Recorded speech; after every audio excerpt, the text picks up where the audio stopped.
And we're off and running on the Krueger Show. Good morning to everybody. If you're tuning in on YouTube, welcome to the Krueger Show. Brought to you by Pig and a Pickle, the best barbecue in all of Northern California. Check them out. They're in Emeryville. They're in Corte Madera. They're open 7 days a week from 11 a.m. till 8 p.m. Pig and a Pickle, the best barbecue in all of Northern California. And this live stream is also sponsored by Better, the official daily fantasy sponsor of the Krueger Show. Use Better to make daily fantasy lineups and win real money. Man, I turned a preseason $10 bet on a 4-player prop into $90. So absolutely, you can win big money. Download the app below. Make sure you use the promo code Niners, NINERS, to get your first deposit matched up to $200. Saturday morning on the Krueger Show. That means the coach is in the house, and he's a great follow as well. Follow him on X at Tough Upfront 77. He's a great YouTuber as well and has a fantastic channel. And there it is on the screen there, the Coach's Huddle. Join the Coach's channel, support him and his content. He puts out great stuff. Coach, good to see you, man. It was I watched that game last night late because I got home late. Mm-hmm. Jordan Love done for the year with the torn ACL. A lot of people saying it was a dirty play by Jalen Carter. I don't know if I would say it was a dirty play, but he definitely had him around the legs and was kind of twisting. Kev says it wasn't a torn ACL. The report I read was torn ACL, dislocated kneecap, a bunch of stuff. Either way, it sounds like they picked up Tannehill today. They have Malik Willis. It sounds like Jordan Love is going to be done for the year. Maybe I'm wrong, but that's what I heard. Yeah. Initial testing indicating Jordan Love's ACL is intact. All right, cool. Okay. But right now, you got to feel gutted for the Packers. I mean, we know all too well what this feels like. We've lost quarterbacks for the year. We've lost starting running backs within the first game of the season. We've lost guys that we never got a chance to actually see. This is the league, and I had us at 12-6. Now I have us at 13-5. We're going to beat the Packers now. I mean, there's no excuse.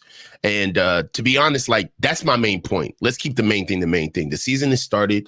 At this stage of the game, I'm sure there were a lot of people who were quite happy at where we stood over here in Niner Nation. I mean, in the Empire, as far as Trent Williams not being signed, Brandon Ayuk not being signed, us having multiple injuries coming into the year. But at this stage of the game, the ball is out. It's time to play ball. So you feel bad for him from a human element, but I can't, as far as a percentage of how much this means to me and the 49ers, little to nothing. I'm ready to play ball. It's time. Well, here's the thing. The way I look at it is we always talk about this race for the Super Bowl. And the thing that to me is so interesting is that it's really easy to get out of the conversation. It's really difficult to get into the conversation. What I mean is that you start the year. Okay, let's just take the NFC, for example. How many true, not a puncher's chance, how many true NFC Super Bowl contenders are there, as we enter September? I would say the 49ers, the Eagles, the Lions. I would have thrown the Packers in there.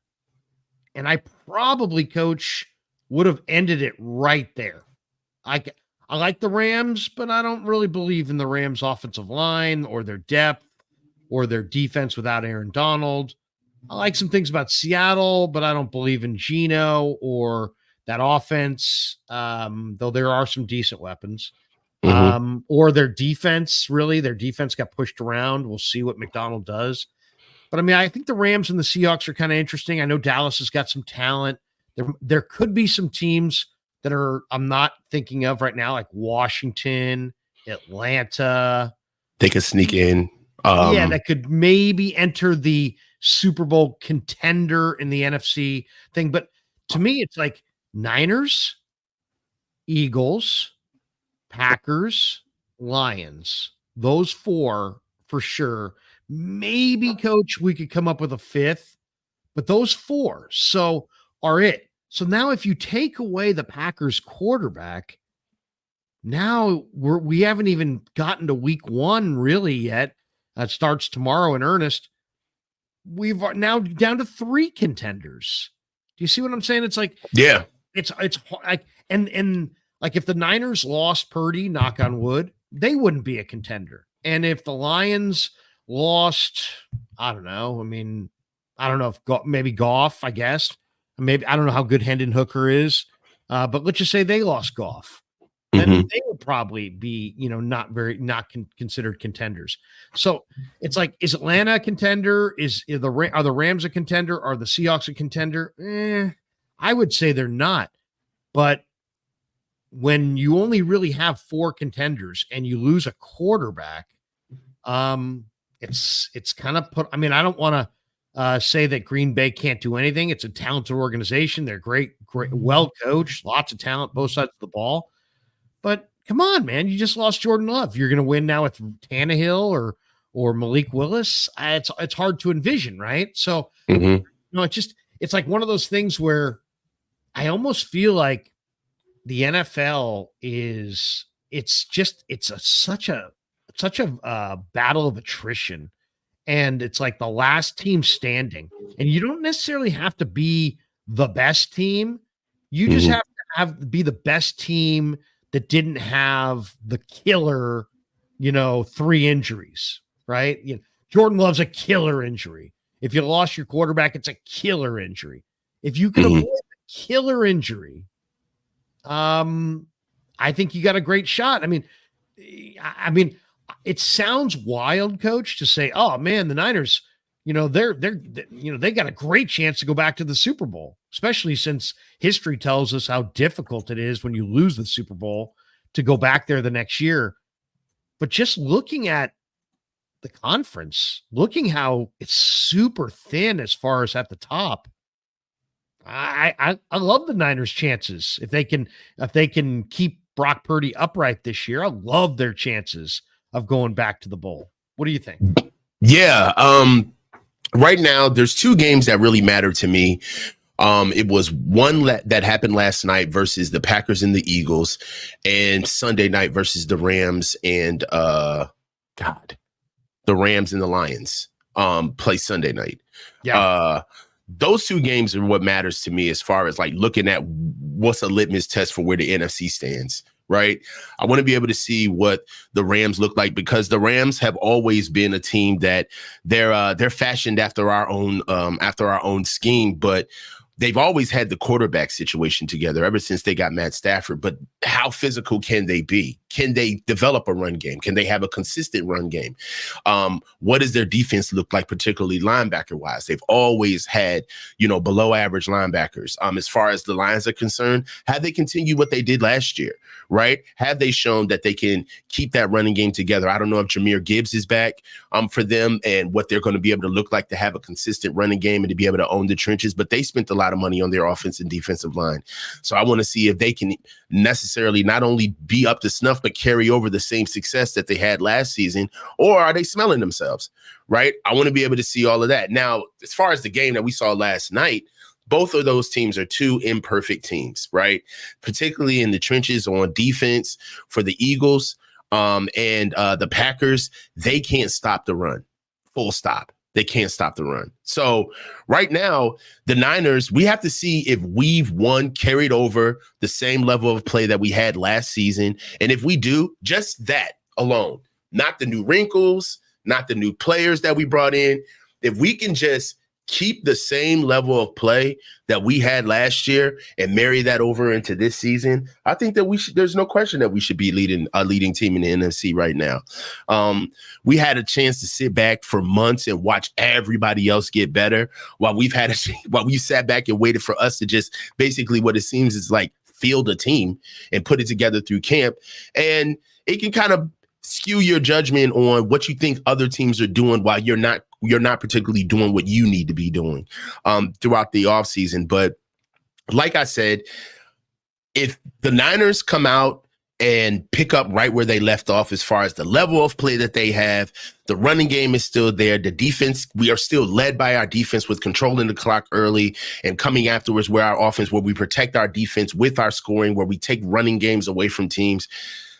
I got to be honest, Larry, there's nowhere else to go but the playoffs and looking at where we stand as far as seedage is concerned. And really, that's keeping the main thing, right? We're a Super Bowl championship contending team, right? We're not coming out here to look decent. We're not coming out here Monday night to look serviceable. We're coming out here to show and prove, to let the league know that nothing is wrong. We're back. The offseason was what it was, just a point in time, the offseason, but the season is a whole new thing within of itself. So I'm excited. What I've seen so far, we have to see everybody, including ourselves. But the game that I saw last night, they're flawed. Those are flawed teams. There's nothing that I saw last night that made me say, man, we got our work cut out for us. Nah, I don't feel that way. Yeah, I kind of share that exact sentiment. I mean, I thought both their defenses looked kind of okay, but nothing more. Saquon Barkley looks like he might have a really nice year for the Eagles. I mean, that makes sense, right? He was behind a horrendous Giant line. Now he goes to Philly. I'll tell you the one thing I really liked, and I liked Mekhi Becton on the right side at guard.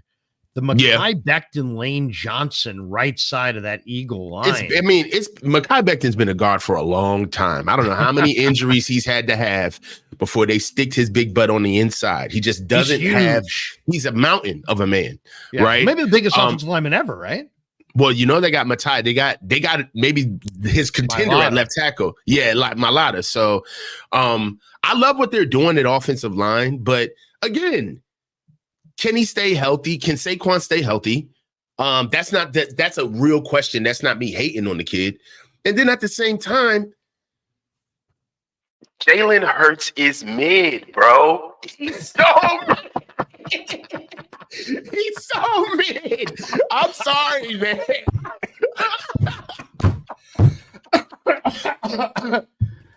I love the effects. I am so over it, bro. Like, he's so mid. Like, okay, great package, amazing kid. Come on, a looker coming off the bus, right? He's a great looking quarterback. He's a leader. He's tough. He's a leader. All of the above, he's man. Man of faith. He's all of the serious. Superlatives. Yes. Bedside manner. I mean, God, you can't ask for a better packaged quarterback in terms of everything but playing football. But boy, he be back there baking cakes, man. He just doesn't see the field, bro. He doesn't see it. He doesn't see it. He cannot process it. If Jalen Hurts didn't have that Hoover Dam of an offensive line, he wouldn't be a starter in the league. That offensive line lets him sit back there and bake cakes, bro. And he's got weapons. He's got now Barkley. He's got Goddard. He's got AJ. He's got Devontae. He's got dudes. He's got a big time line in front of him. They lose Kelsey, but it's still a very, very good line. They popped in the kid from Nebraska at center. So I mean, they look pretty good. All right, we teased this thing as a complete Niners Jets preview, and we're only going an hour today. 8:30 to 9:30. We're only going an hour roughly because I'm gonna be on at 10 on KMBR doing a little radio show from 10 to 11, and then we got practice down here at 11. I'm down here at Levi's today, but I want to get into the matchup. First of all, do you think that the Niners coach are getting Rodgers at the exact right time because he hasn't played but 4 plays since 2022? He didn't play in the preseason. He's got 3 new offensive linemen. They're flying cross country. It's week 1. Other people have argued to me that no, I'm looking at it the wrong way, and that they're getting Rodgers at the wrong time because it's September and he's relatively fresh and he hasn't taken a bunch of hits and he's a 40-year-old quarterback who's probably going to look gassed or beat up by late November, early December. What do you think? Are the Niners, if you could handpick this Niners Jets, do you like where it is at the beginning, or would you rather this had been a late in the year kind of a game? Man, we better dog walk the Jets. It's season time, Larry. Like, I understand that, even for us, like we said, we tease things. We roll it out because we want to make sure that we leave enough meat on the bone to be able to talk about everything in the offense and the coaching and where they stand right now and what's their story and what's the context of the Jets juxtaposed to playing the Niners. Where's the juice, right? Like all of the performative, like why is this a big matchup? Hey man, this ain't about a matchup. This is about setting a tone. I want us to dog walk the Jets. They're not on our level. They've never been on our level as an organization. Even with this coaching staff, they're not more experienced than we are. These dudes need to be a footnote to the season, honestly. Like, we need to shocking all these dudes and run their asses out of Santa Clara. I don't even want to see this stat though, Coach. Somebody put this one in the chat. Somebody just dropped this. If I can call this one up, is Rodgers really 10-0 in his last 10 Monday night games? I don't know. Wow, that's a pretty gaudy stat. The Niners have kind of owned Rodgers recently. Look, I'm going to tell you this right now. The Jets are going to show up and they're going to play as hard as they can because they know that the Jets always get this, right? They always get the big night where it's like, we'll give you the benefit of the doubt, New York. All right. You did a lot during the offseason. Let's see what you're going to do. And look, I don't even want that to be in question. Let's put the Jets back where they need to be. They're going to have a 1-week season, and then they're going to go back to being the Jets after we stomp a mud hole in their ass. I'm done. Like we've if you think about it, just from a player standpoint, like if I was a player, right, and a coach on the coaching staff, wouldn't you really want to take out all of your frustration on the Jets? The contract negotiations, the injuries, the light camps, the going back and forth, Ricky Persall not hitting the ground running, then his incident. I really feel like if I'm the Niners, man, and if I was in that organization right now, the Jets, they got it coming, man. They got it coming. Like we're about to really take it all out on the Jets. That's the type of energy that I want to see. I don't want us to roll it out. I don't want to see some cosmopolitan bullshit where it's like, oh, we're just taking the boys through their paces, Trent's in for a series, BA's in for a series. We're just rolling it out. We know what we have. I don't want to get into no goddamn barn burner with the Jets where we're looking at each other in the fourth quarter like, Jesus Christ, we're a score apart and we're sitting on the edge of our seats because we think we're so much. No, it's like, it's time. We need a sledgehammer for an ant at this time. Like, just blow them out. I don't even want to fool around with these guys. They got a decent defense. They're not just horrible, right? They got pieces, but I feel as though that if we show up and do exactly what we need to do on offense and defense, that we just outclass them. We need to outclass them. Yeah, no question. I mean, there's some concerns. I mean, I have a multitude of concerns. Okay, I'm going to go with my main concern. Let's go back and forth with our actual concerns about the Niners because, we could sit here and do Tony the Tiger radio or Tony the Tiger YouTube. They're great, but that you and I we're deeper than that. I mean, we're gonna go deeper than that, and we're a little bit more balanced and fair-minded than that. We're both, don't try to hide the fact that we're pulling for the Niners. Yeah. If you're not sure, if you don't know, now you know. I'm pulling for the Niners, and so's the coach. So that's where our agenda is. But I'm not blind to the fact that it's not a perfect football team. My main concern in this game are screen passes to Breece Hall, because I kind of look at the Jets, Coach, and I'm thinking, what are the Jets thinking about this game as they look across at the Niners? I think they're thinking, we haven't played Rodgers all summer. He's 40. They've got Bosa and Floyd and Hargrave, and that's 3 damn good rushers up front.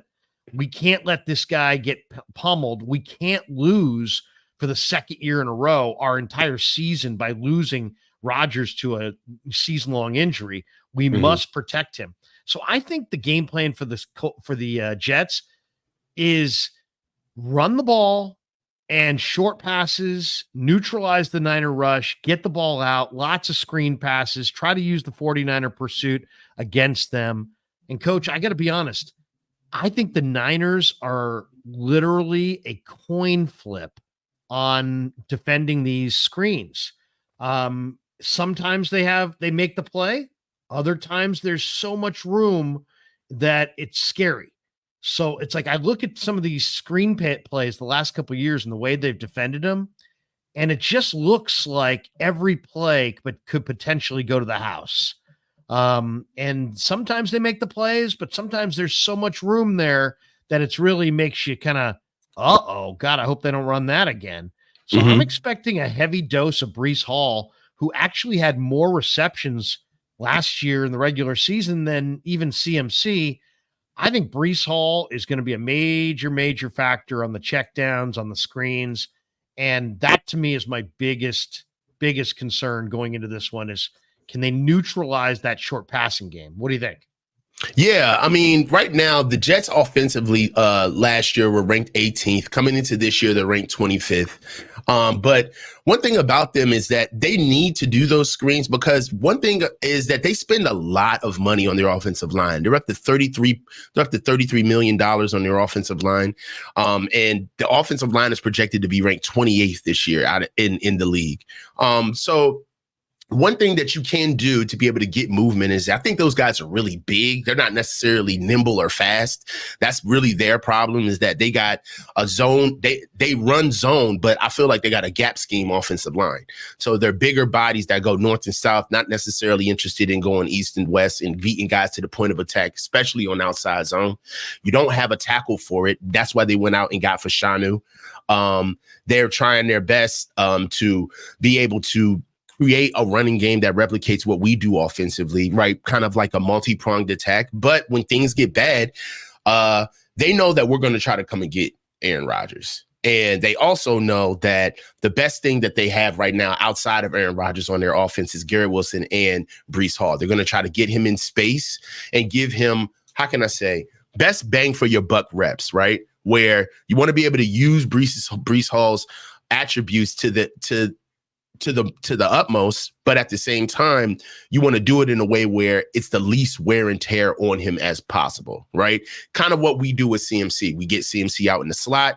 We get him out there on wheel routes. We get him out there running flats in the screens. We get him definitely on shotgun formations where he's detached or coming out of the backfield. A lot of reps for CMC where we try to get him at least amount of physicality, and he can go out there and be the hammer and not the nail. They're going to do the same thing with Breece Hall. They're going to try to get him out in space where he can pick on corners, pick on DBs, get away from defensive linemen because after Breece Hall, they really don't have anything in the backfield. So I do see Garrett Wilson and Aaron Rodgers trying to hook up early.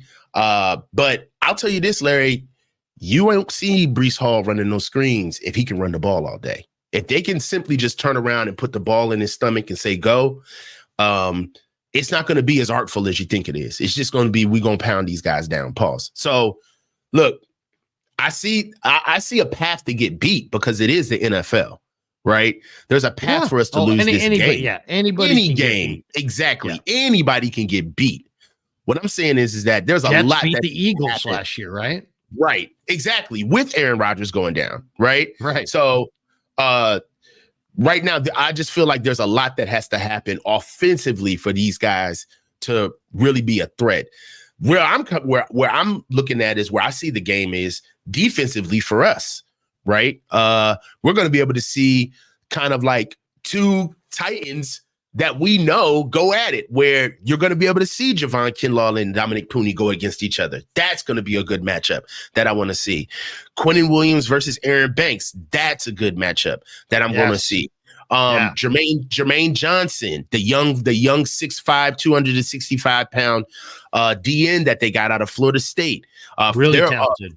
Super talented. We got to see how he's going to look against Trent Williams, right? So as far as their defensive line is concerned, there's only one likely matchup that I really love. I mean, I love the Pooney versus Kinlaw matchup. I think that Dominic Pooney's really going to impress us against Javon Kinlaw. But I know that we run left. We have a tendency to always push to that side because of Trent and because of Aaron Banks, and I get that. But Michael Clemens is a mark. I think that Colton McKivitz may have a really good day against Michael Clemens on that right edge. If Colton McKivitz exerts himself on the right side, and we always never leave him by himself, so George is going to be over there. I think that we're going to have a really good balanced attack, especially if we can run on the right side. As far as their linebackers are concerned, they got two good ones. CJ Mosley is class personified. We know how he is, and then Quincy Williams, another little undersized They'll blitz guy. him too. They'll blitz Mosley.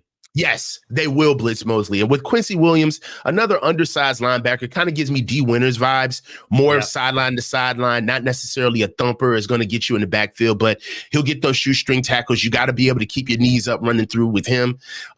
He's a likely opponent, but Sherwood, Jamie Sherwood, he's a guy that I think is a mark. I think he can be beat. He's a longer guy, lighter, about 205 to 210, 6'2". He's kind of more of their DeMarcus Flanagan files, if you will. Somebody that can stay off the edge, be detached, maybe play in the backfield, also be a good guy in the flats and playing hook to curl and curl to flat as a defender at the linebacker position. But I don't necessarily buy his brand. I think that's somebody that George can have a really good day against. Brock and George are probably going to play a lot of pitch and catch between them.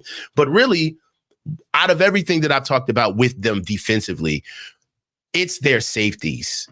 That's where we have to attack.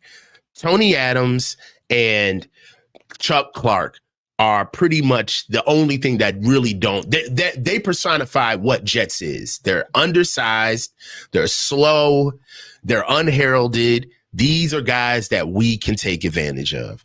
I'm telling you, like Tony Adams is a guy that I feel he had a good year last year. He had a good year. He had a good year last year, but in his pass coverage grade, he only got 65.2 in his PFF grade, and he's a little undersized. I think he's a mark.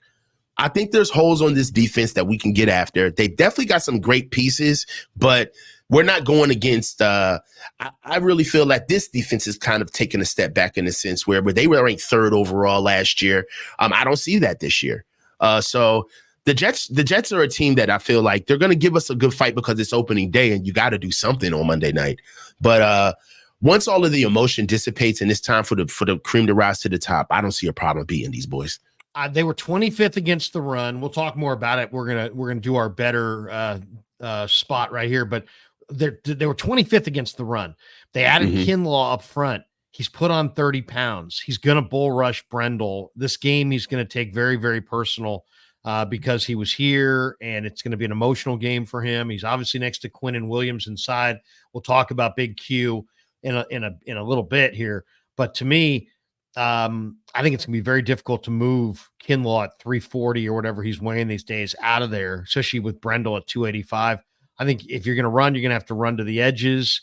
The Jets are going to know that. I think it's going to be a very difficult game. I kind of like a slugfest. I like a low-scoring game, like maybe 2017 49ers. I think the Niners will win, but I don't think it's going to be any kind of high-scoring game, despite the fact the Niners can score. And I think the Jets with Wilson and Breece Hall and Rodgers obviously have tremendous weapons as well. This live stream, we should tell everybody, is sponsored by Better. Hit like and subscribe, by the way. If you hit like, everybody helps people in the algorithm find the shows. If you hit subscribe, you hit that notification bell every time we go live. You'll get a little notification that we're going live and you can join in. So definitely hit like and subscribe. But this live stream is sponsored by Better, the official daily fantasy sponsor of the Krueger Show. Use Better to make daily fantasy lineups and win real money. In the third week of the preseason, I put $10 on a 4-player prop in the Niner Raider game and 190. So you can win some real money. Download the app below. Make sure you use the promo code Niners, NINERS, to get your first deposit matched up to $200. All right, let's put together our lineup here for this week. And what are we going to go with here? Let's see. First of all, how do I make the screen a little bigger so I can read that? Oh, there we go. There we go. Okay, so let's look at Ayuk's numbers. Let's see what Ayuk's got. What do you expect out of Ayuk in this game, Coach? He's got, you can go with 54.5 receiving yards, more or less, 22.5 as the longest catch of the day. I think Ayuk is probably good for over 54 receiving yards. What do you think? I could go more than there. Yeah, I go more. Okay. Let's go more on Ayuk, 54.5 receiving yards. Let's jump to Leonard Floyd. Let's go to Leonard Floyd. Leonard Floyd got death threats when he sacked Rodgers last year. I asked him about it this week, and he kind of downplayed it. And then I said, hey, man, is it extra motivation? He's like, yeah, it is. It's like, yeah, people, you sack a quarterback and everybody says that you should die because he tears his Achilles and their season's done, even though you had nothing to do with it. And it's like, Leonard Floyd, you must die. Come on, people. It's just nuts. But I talked to him about it, and he's like, he didn't want to play it up, Coach, but at the same time, he was like, hey, man, death threats. I'm going to show up Monday night. We'll see how it goes. All right. More than a half a sack for Leonard Floyd. I'm going to say, I like that. I like more. Yeah. I mean, right now, the offensive line for the Jets is, like I said, they get paid good money, but I don't necessarily think that they've got like a dominant offensive line. Morgan Moses is a guy that I know very well. He's old. I've known Morgan since his UVA days. He played with my little brother. So I've been following him his entire career. Hired him a couple of times to work security for me when he was trying to push into the league. So Morgan is a guy that where the league has fallen gracefully into his skill set, because when he first came into a more physical league in 2014, 10 years ago, it was tough sledding. So where he stands right now is that he's a big body, but he can be beat. I think that Nick is going to have a really good day against Morgan. And right now, we just have one of our longest veterans in the league right now in Tyron Smith holding down the left tackle slot. I mean, I expect he's always hurt too. Exactly. And I expect Leonard Floyd and Yetur Gross-Matos to really pace him out. It's time for us to win over there. And really, he's not really getting much help with John Simpson at left guard either. Another underperforming player that isn't necessarily one of the best guards in the league, not even top 25 in my opinion. So what's Kittle look like, Kev? Let's roll up to Kittle and take a look at what Kinlaw. Let me see Kinlaw. I'm eager to see what they have. I don't think Gross-Matos is playing either. No, Gross-Matos is not going to go. Not going to go. Yeah. Okay, Kinlaw's got a half sack. Definitely go under. Can we go under? No, it doesn't give you an under, right? No under. Not. Sure. Yeah, because the guy's had no sacks in his whole career. This guy's got like 2 sacks. He's got like 2 sacks in 2 years. Yeah, like 2 sacks in 4 years. He's probably. Yeah, that's an underplay if we can go there. I don't know if we can get there. How about Garrett Wilson? Let's see Garrett Wilson's numbers.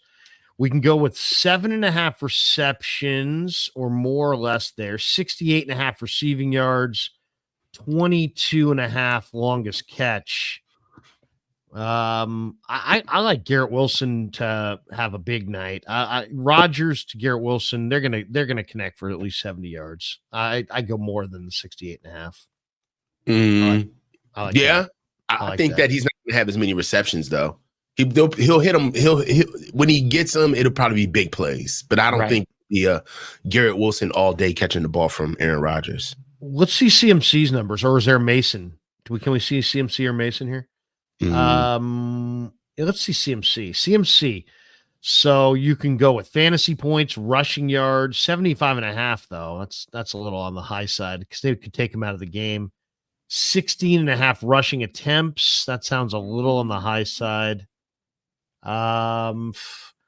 Rushing and receiving yards, 115.5. Do you like that one? The combined over? No?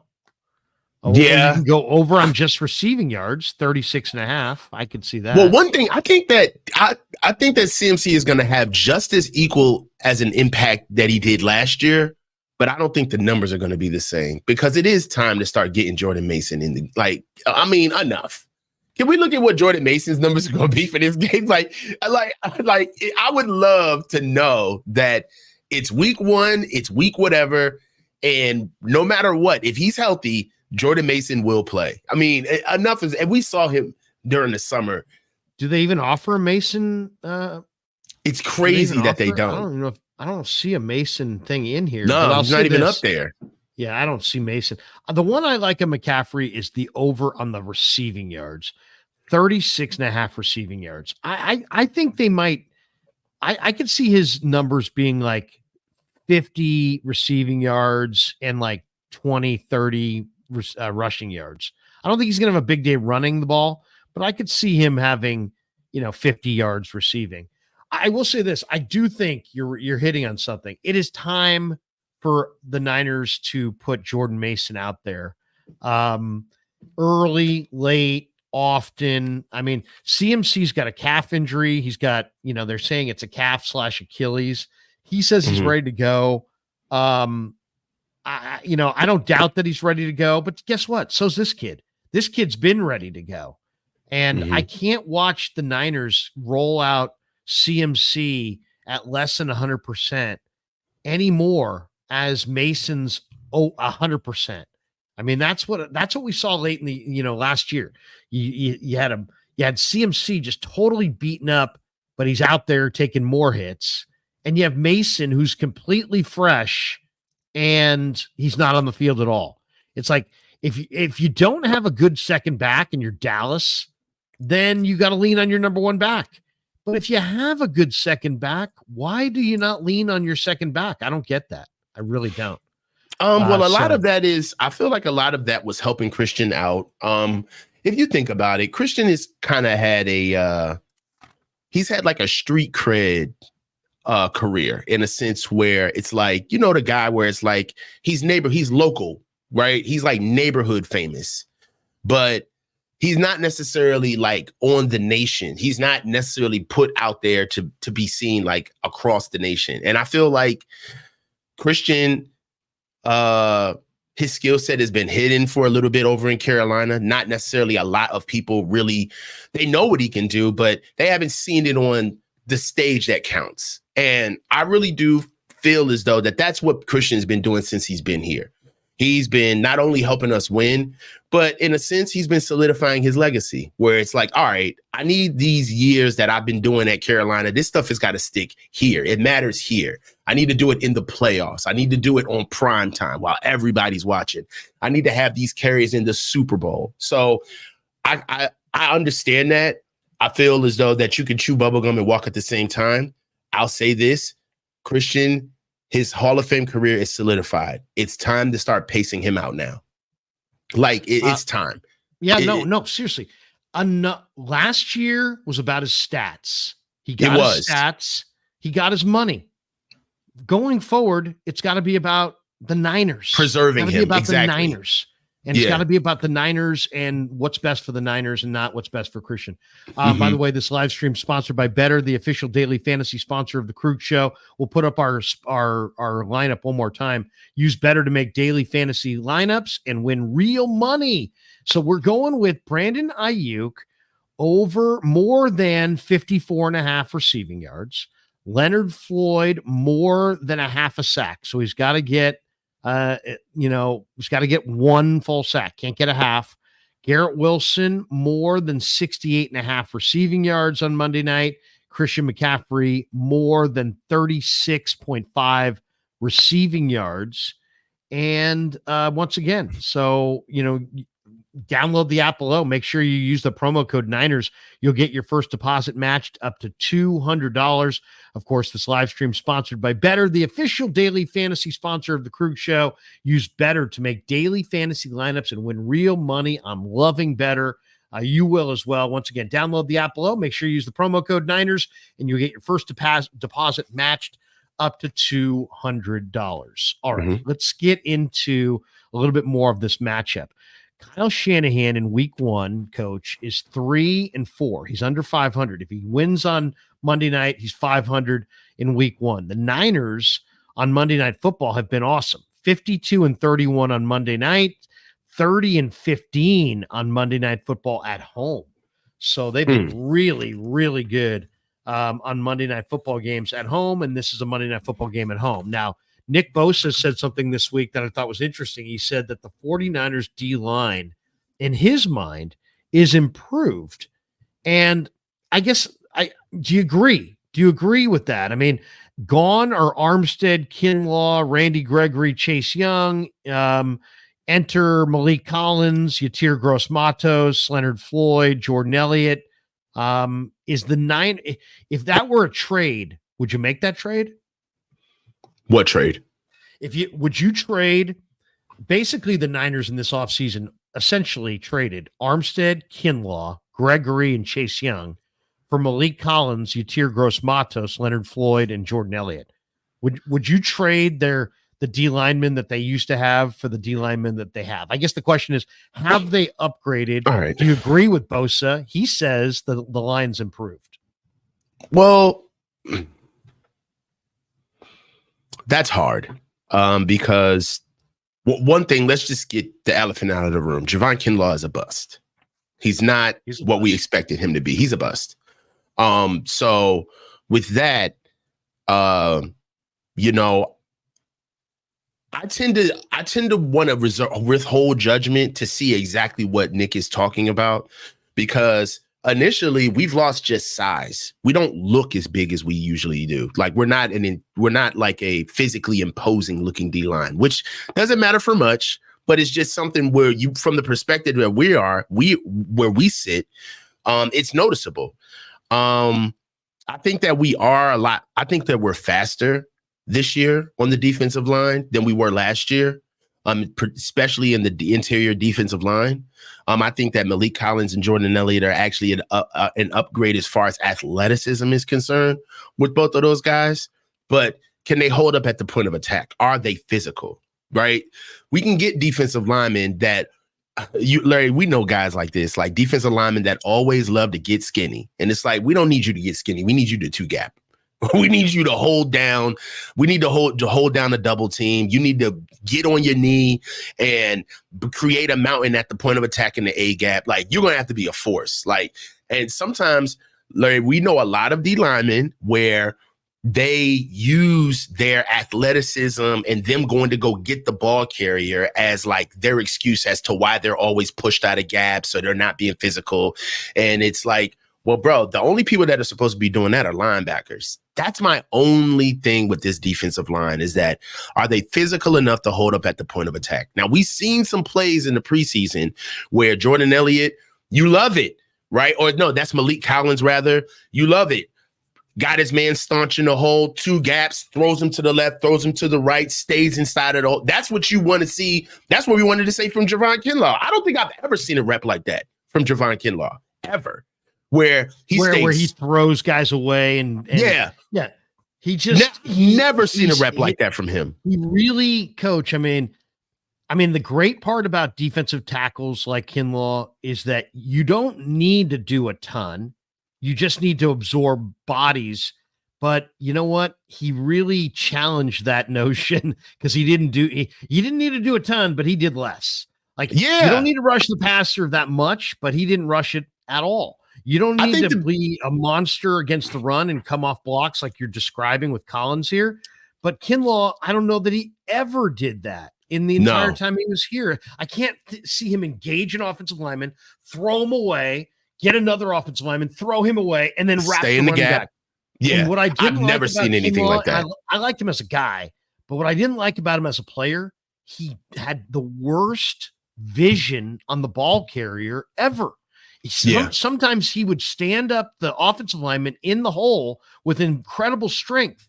The running back would literally be running off of one of his, right or left shoulder. He has total control of the offensive lineman, never saw the back. Yeah. And then, so he could have thrown the lineman away and lunged towards the running back, but he never had vision of the back. So I feel like his vision on the ball was really, really poor, consistently poor. Yeah, I agree with that too. I mean, and then not with his injuries notwithstanding, I think that Javon can't play at a certain pad level because that was always his issue. He plays way too high, and you get away with that when you're a physical beast the way he's a specimen, right? I want to give him his credit, right? And physically, talk about this line too. You look at that line, Coach. You could, as a trenches guy, you could speak to Dusty's. That's so true. Kinlaw gained so much weight, but takes more weight to anchor in the middle. It takes strength. It takes technique, it takes strong hands, pad level. All right. Like it takes a lot to be able to stay stout in a gap, to play your gap, and to be able to two gap off of it and make plays and get penetration at the same time. So there's a lot more to the interior defensive line than just firing off the ball. I know we kind of like put their skill set into quotes, or we air quote a lot of what they do, but the truth is that Javon Kinlaw, he thinks that because of his size that he can play without technique. But you're in the league now, brother, and you can't just move people around. I see that with Jordan Elliott and Malik Collins, because they're not mountains of how they are physically. They are forced to use a lot more of their technique. And I do like that. I do like the fact that I want to see what our interior defensive line looks like rushing the passer. I think that's an upgrade that we haven't had in a really long time.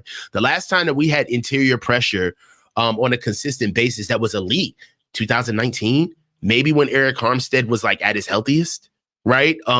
But outside of that, we really don't push the pocket from the inside. Javon Hargraves, I think he's hurt us. I think everybody's let him know. Here, man. Yeah, he's hurt us. Yeah, and I'm not going to beat a dead horse. He's hurt us. But I do believe that he came into this year's camp in shape and more of a leader, not being happy to just be in the room, but actually taking over a part of the leadership workload. So I want to see what Leonard Floyd, and when we get back Yetur Gross-Matos, what they're going to do for our pass rush on the edge. But as far as skill, being able to be multifaceted, being able to rush the passer from the interior and be able to stop the run, with being able to two gap, I would have to agree with Nick in these standpoints. I've seen things from this defensive line in a short amount of time that I've never seen in years with the defensive line that we previously had. So the defensive line depth has evaporated over the last couple of years. The Hargrave move has been a failure until it's not. They had great depth up front. They had Ebukam, they had Emenahue, they had Ridgeway, they had great depth up front. They got rid of that depth. They traded that depth for Javon Hargrave, and Javon Hargrave got the big bag, but he's got to produce. One guy I got to ask you about is, first of all, I'm going to play this cut.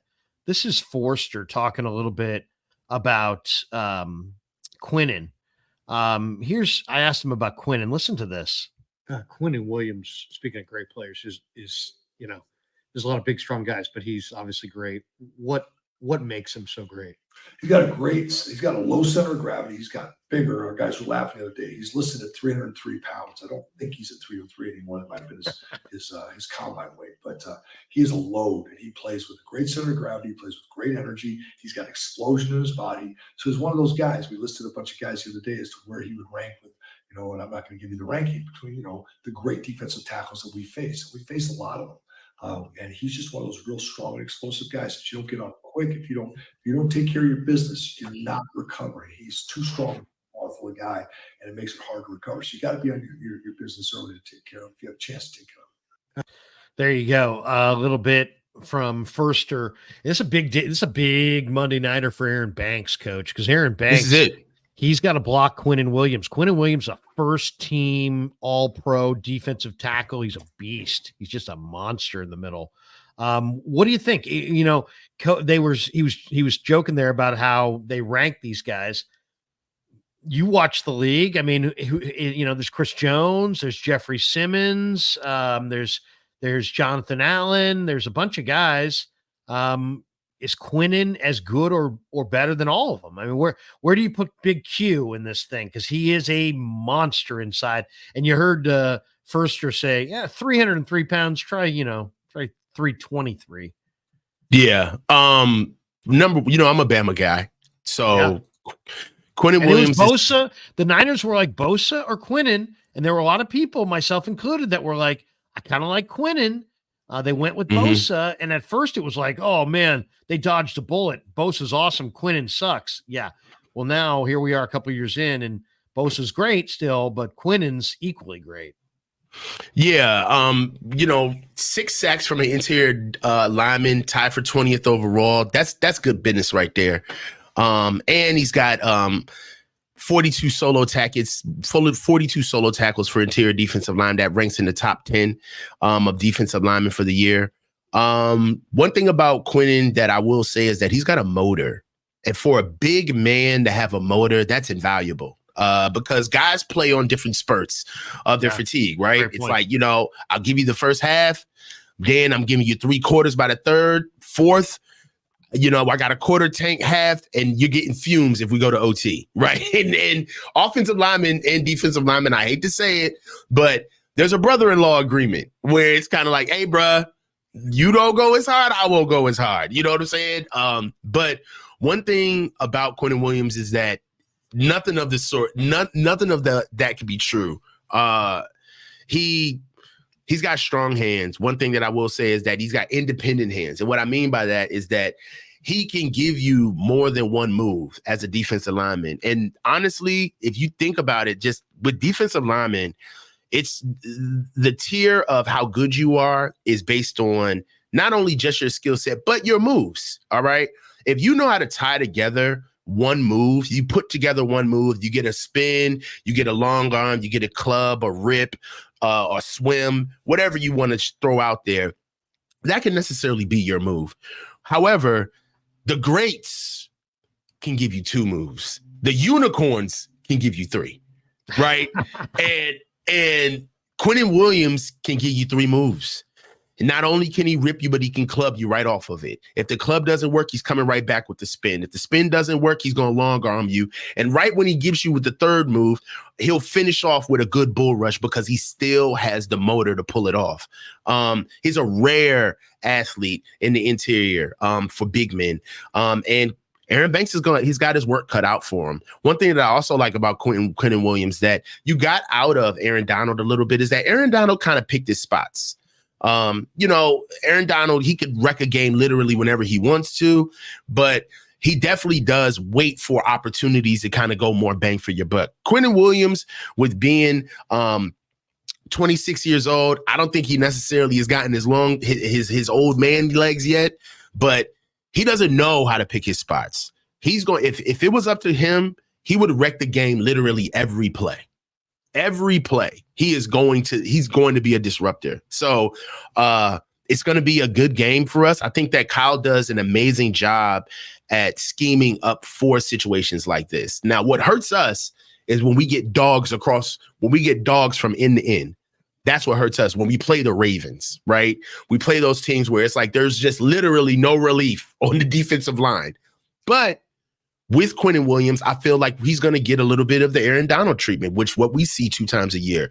We're going to be fast. We're going to get him running to the sideline with outside zone. We're going to trap him with body-on-body blocks, all right? We're going to leave him alone and use him as the point of attack on RPO.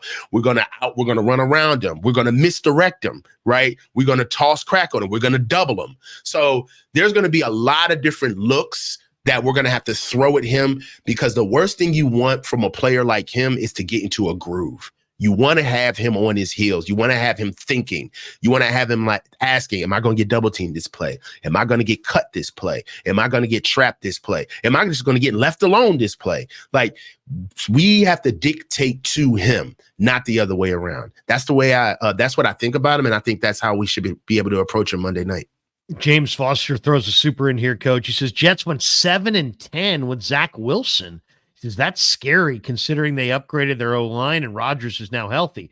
Ward coming off surgery against Garrett Wilson. And then Michael Carroll drops this one in. He says, which player would you guys choose from the Jets to be on the Niners to make your team better? Quinnen Williams. Yeah, I would take Quinnen Williams. Now, the Jets have 3 guys that are just spectacular. Sauce Gardner is a gigantic corner who's got great smothering characteristics.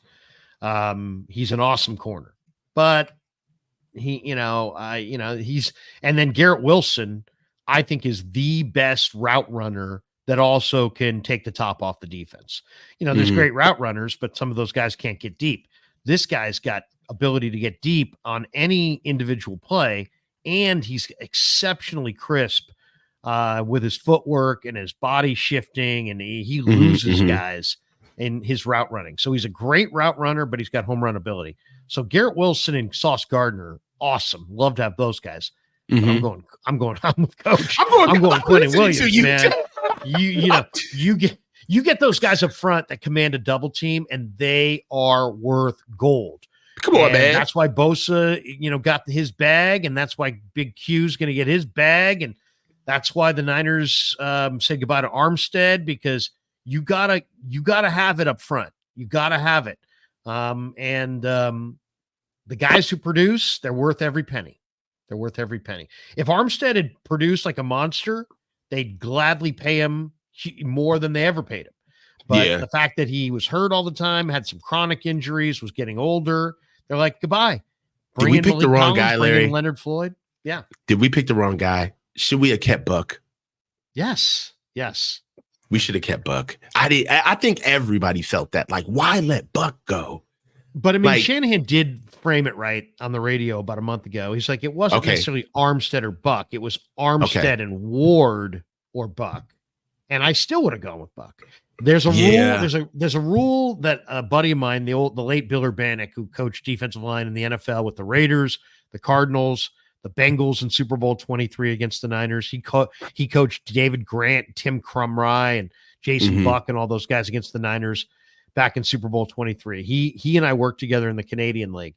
He said, Krug, if I teach you anything, if you can remember anything the rest of your life from me as far as personnel evaluation, it's that you never, ever, ever get rid of a guy on your front 7 that draws double teams.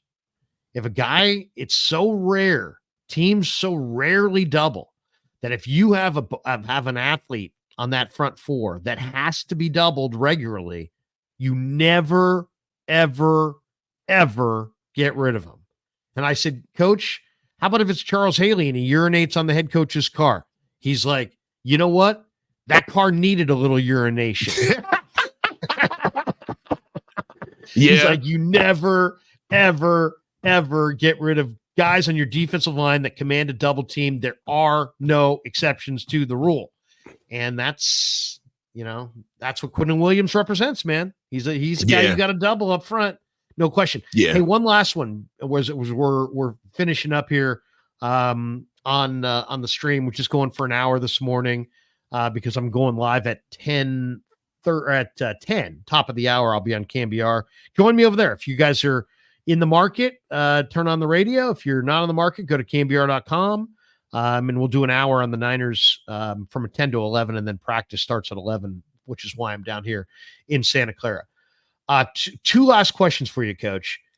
The Niners' first team offense has practiced together literally a couple days, less than a week. Now you're going up against a defense that PFF last year called the number 1 defense in pro football. Is the Niner offense, what's it going to look like? I mean, They got Ayuk. They got, and he's going to go. They got CMC. He literally told me to my face he's going to go. Chris Forster says Trent's going to go. They may spell him with Jalen Moore from time to time, but even that is maybe unlikely. The Niners stars are going to go, but they haven't logged any time together. You're a football guy. Can teams, when they have this much talent and this much cohesion and this much knowledge of Shanahan's offense, can they flip a switch and go up against a number one defense like the Jets after 2 days of practice together as a unit and make it all happen? Or are the Niners offensively going to really struggle Monday night? No, no excuses. Let's play. As it stands right now, they still got some more days to practice. They got to practice today, right? Yep. So no, I'm over it. This team has yanked me all over the place as far as how I feel about if we got enough players, if we're going to be injured, if we're going to.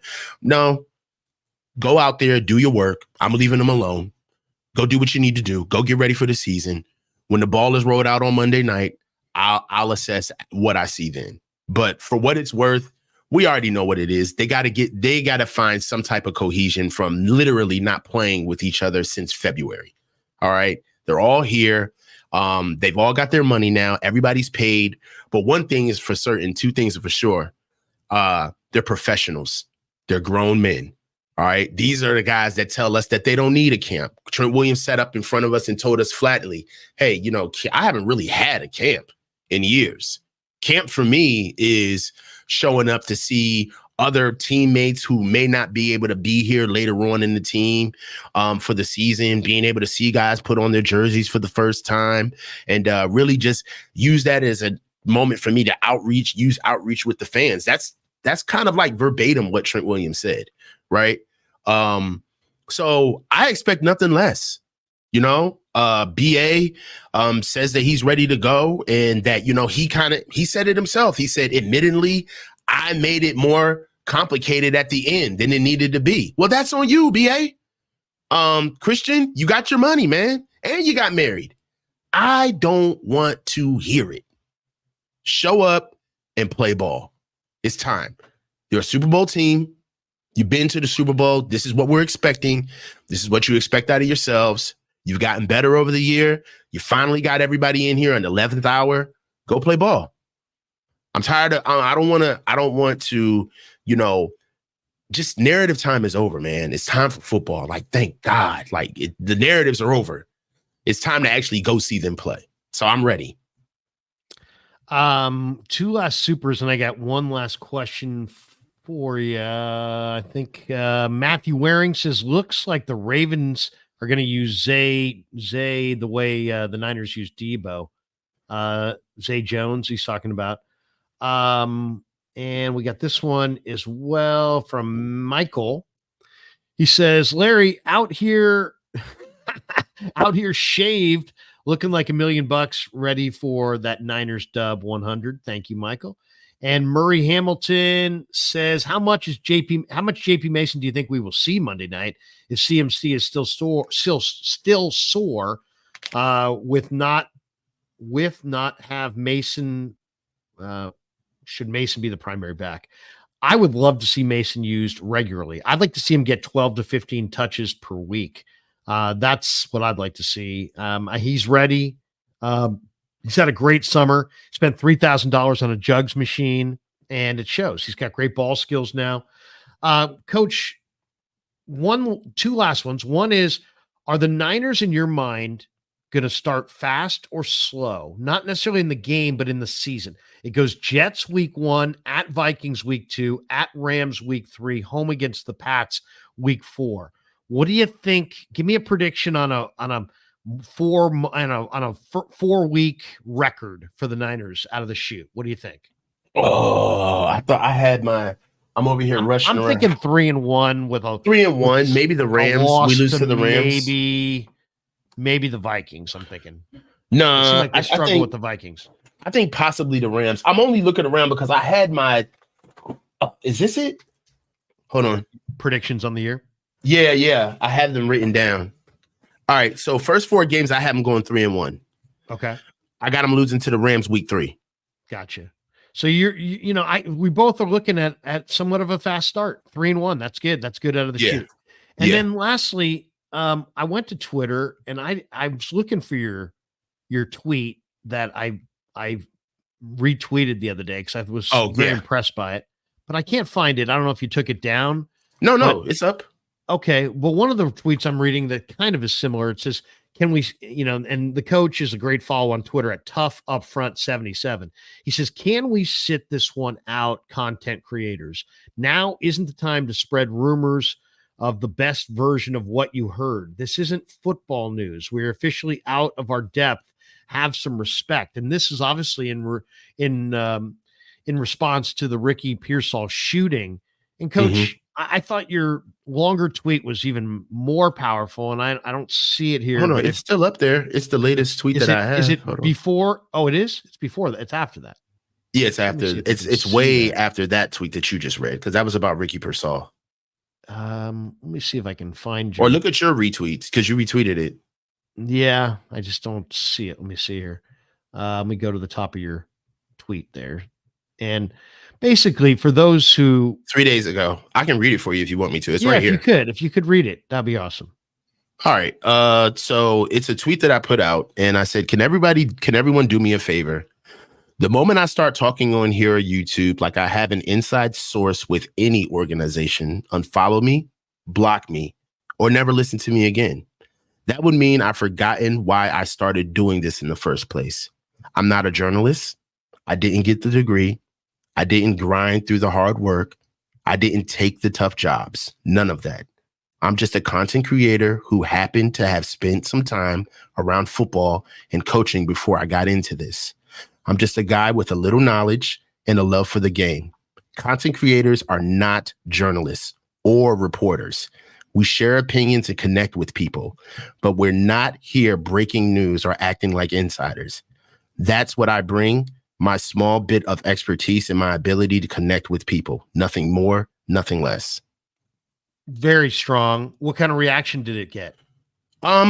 Good reaction. I feel like a hit dog a holler. So there's nobody that really wanted to push back on it, because that would have been some of the people who think that they have, that they are insiders. My issue with that is that sometimes I just feel like we need to go touch grass a little bit. We get caught up in following the team and, trying to get as much news as possible. And I get that there's a competitive nature with having to pour into your platform, pour into your channel, right? The Krueger Show has done amazing, right? It's an amazing platform. So is the Coaches Huddle. But at the same time, I would never go against my own personal ethics for a view, or for somebody to click on my video, or for somebody to like my tweet. Right? Like when I do these shows, one thing that you always have to understand is that no matter what I say, no matter what I do on here, the people that I really answer to in my life watch this stuff. My mama watches this show. Right. My father watches this show. What you're saying in essence is that you have a higher calling than clicks. Yeah. Yeah. You're about more than whatever revenue is generated by your YouTube channel. You care more about your reputation and your name and being balanced with your coverage than you do about getting the most clicks or the most money. Yeah. I admire it. I loved it. I'm sure you probably got some pushback, but I love the independence, Coach. Seriously, I love the independence because at the end of the day, all we have is our good name and how people feel about us. And I think it was an exceptionally strong commentary from you. I thought it was really, really, I'm sure the comments were positive. I'm sure there were also people going, whoa, hey, you're doing this with this guy and you're doing this with that guy. And I think everybody should just remember, we do, as content creators, we do work with other people, but just because we work with somebody else doesn't mean that everything they say or tweet or say on a stream is like we're all in lockstep. We try. I mean, I know I try to challenge Coach. Coach tries to challenge me. And we've had our moments. Grant, Jesse tries to challenge you. I mean, I think if you're on a stream with somebody, you're going to challenge, their opinions and their thoughts, and that's what makes this so compelling, I think. But I loved it. I thought it was awesome. It was perfect. It was like perfectly written, perfectly, and it was in your true voice. Very, very well done, man. Very well done. Thank you, man. I mean, I just, the Ricky stuff, I'm in security, Larry. Yeah. And for those who don't know, Coach has a career in security. So that's kind of where you're coming from. Yeah, that's really what kind of hit me with the whole Ricky Pearsall situation. I have a security firm in DC. I'm in security now, on different levels, and nothing makes your heart drop like getting a text saying something happened last night. Hey, give me a call. Because we so and so is at the hospital. We had an incident, and you're hoping that everything's okay. And nothing about that situation has anything to do with football. Nothing. That's not sports. That's life. And I've had unfortunate situations where my life has been in the balance. And the last thing you need is somebody asking you, well, why'd you do this? Well, why'd you fight back? Or, where was he doing with the watch on? What was he? It's just like, none of that matters, bro. Why did he wear everybody knows you don't wear a Rolex. Stop. No, it's your natural reaction. If I walk up to you in the middle of the street and take something off your person, your natural reaction is going to be to fight back, not to check if somebody has a gun, not to see if they have a weapon. You're naturally going to say, get the fuck off me. What are you doing? Right. So, I'm so happy that he is okay. I don't think fans absolutely realize just how serious that is. Like, he could have been gone. That went through his chest. Shanahan said that the doctors at the hospital said 2 out of 100 people survive that type of gunshot wound. So, I mean, this kid, it wasn't his time. It wasn't his time. And I do believe in divine intervention on some level. And it wasn't his time, and good. And hopefully he has a great career, and this is a footnote to it. Hey, Coach, we're going to cut it right here, but awesome stuff, man. We love streaming with you.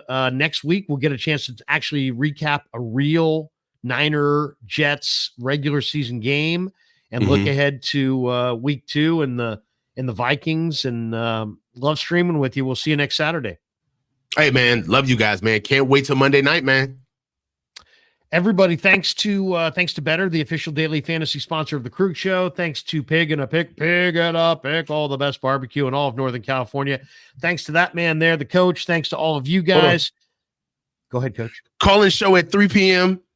Call-in show at 3 p.m. Eastern, 12 noon Pacific at the Coach's Huddle. We got our call-in show today, guys. I want to hear about the Jets. Every person, we got over 1,000 people sitting watching this show right now. Everybody at noon, that's Coach is talking about, that's going to be noon Eastern. No. Noon Pacific. Noon Pacific, 3 Eastern. Yes. Noon Pacific, 3 Eastern. Everybody tune in to the Coach's Huddle. It's right there under his face, the Coach's Huddle on YouTube. He's a great content creator, puts out some outstanding stuff. And then, of course, 14 minutes from now, join me on the radio on KMBR 680. I'll do an hour on the Niners and the Jets. And then 11 o'clock, I'll be out at practice, and we'll do some videos. Shanahan talks later today. We'll bring you some more content before I head for home to watch a little college football. Get some college football wagers later today. Coach, have a great Saturday, man. Have fun with Hannibal. We'll talk to you next week. All right, brother. Sounds good. Yeah, never met a man I've been scared of. Careful, you gon' get exactly what you ask.